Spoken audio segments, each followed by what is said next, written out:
"Why did you punch Mr. Matherson?" asked Viola Hennepin.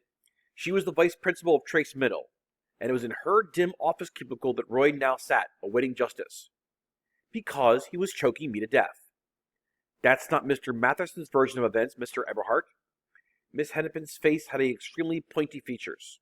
She was tall and bony, and wore a perpetually severe expression. "He says your attack was unprovoked." "Right," said Roy. "I always pick the biggest, meanest kid in the bus and punch him in the face, just for fun." "We don't appreciate sarcasm here at Trace Middle," said Miss Hennepin. "Are you aware that you broke his nose? Don't be surprised if your parents get a hospital bill in the mail." Roy said, "The dumb jerk almost strangled me." "Really? Your bus driver, Mr. Kesey, said he didn't see a thing." "It's possible he was actually watching the road," Roy said. Miss Hennepin smiled thinly. "You've got quite the snippy attitude, Mr. Eberhart. What do you think ought to be done with a violent boy like you?" "Matherson is the menace. He hassles all the smaller kids in the bus." "Nobody else has complained." "Because they're scared of him," Roy said, which was also why none of the other kids had backed up his story. Nobody wanted to narc on Dana and have to face him the next day on the bus. "If you did nothing wrong, then why'd you run away?" Miss Hennepin asked. Roy noticed a single jet-black hair sprouting above her upper lip. He wondered why Miss Hennepin had removed the hair. Was it possible she was letting it grow? "Mr. Eberhart, I asked you a question." "I ran because I'm scared of him too," Roy replied. "Or perhaps you were scared of what would happen to you when the incident was reported." "That's totally not true." "Under the rules," to Miss Hennepin, "you can be suspended from school." "He was choking me. What else was I supposed to do?" "Stand up, please." Roy did as he was told. "Step closer," Miss Hennepin said. "How's your head feel? Is it where the golf ball hit you?" She touched the tender purple lip above his ear. "Yes, ma'am." "You're a lucky young man. It could have been worse." He felt Miss Hennepin's bony fingers turn on the collar of his shirt. Her chilly gray eyes narrowed and her waxy lips pursed in consternation. She said, peering like a buzzard. "What is it?" And Roy backed out of her reach. The vice principal cleared her throat and said, "That nut on your head tells me you've learned your lesson the hard way. Am I right?" Roy nodded. There was no use trying to reason with a person who was cultivating one long, oily hair on her lip. Miss Hennepin gave Roy the creeps.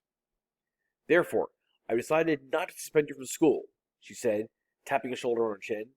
"I am, however, going to suspend you from the bus." "Really?" Roy almost burst out laughing.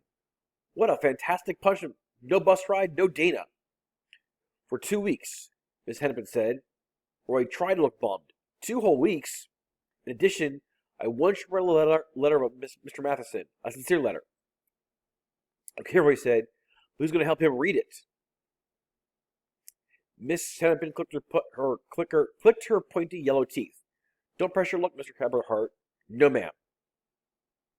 As soon as he left the office, Roy hurried to the boys' bathroom. He climbed up one of the sinks that had a mirror and pulled down his shirt collar to see what Miss Hennepin was staring at. Roy grinned. Plainly visible on each side of his Adam's apple were 4 finger-sized bruises. He swiveled around the rim of the sink and, craning over his shoulder, spotted 2 matching thumb marks on the nape of his neck. "Thank you, dumb butt," Dana, he thought. "Now Miss Hennepin knows I'm telling the truth."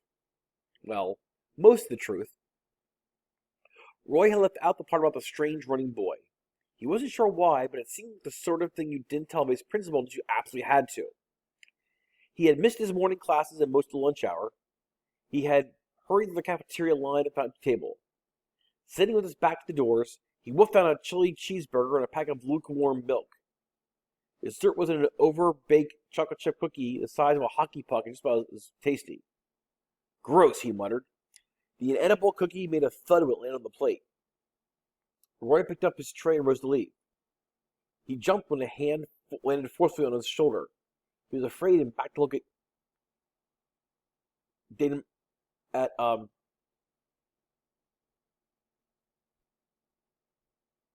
He was afraid to look. What if it was Dana Matherson? The perfect ending, Roy thought gloomily, to a perfectly terrible day. "Sit down," said a voice behind him. Definitely not Dana's. Roy brushed the hand off his shoulder and turned. Standing there, arms folded, was the tall blonde girl with the red-framed eyeglasses, the one he'd encountered on the school bus. The girl looked extremely unhappy.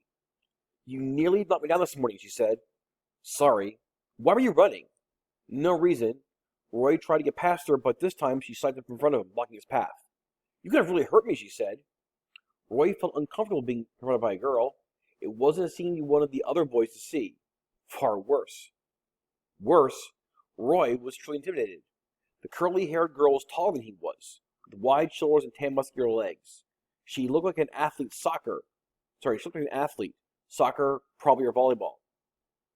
He said, see, I punched a kid in the nose. Oh, I heard all about it, the girl said snidely. But that's not why you ran off, was it? Sure it was. Roy wondered if she was going to accuse him of something else, like stealing the lunch money out of her backpack. You're lying. The girl boldly seized the other side of his lunch tray to prevent him from leaving. Let go, Roy said sharply. I'm late. Take it easy. There's 6 minutes to the bell, cowgirl. She looked as if she wouldn't mind socking him in the stomach. Now tell the truth. You were chasing someone, weren't you? Roy felt relieved that he wasn't being blamed for a serious crime. Did you see him too? The kid with no shoes? Still gripping Roy's tray, the girl took a step forward, backing Roy up. I got some advice for you, she said, lowering her voice. Roy glanced around anxiously. They were the only ones left in the cafeteria. You listening? The girl showed them once more. Yeah. Good. She didn't stop pushing until she had Roy pinned to the wall with his lunch tray. Glaring balefully over the top of her red-framed eyeglasses, she said, From now on, mind your damn business. Roy was scared, he had to admit. The edge of the tray was digging into his ribcage. This girl's a bruiser. You saw that kid too, didn't you? He whispered. I don't know what you're talking about.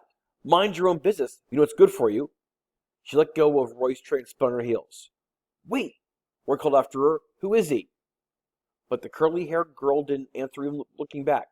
Stalking off, she simply raised her right arm and reproached a wagged finger in the forearm, or in the air.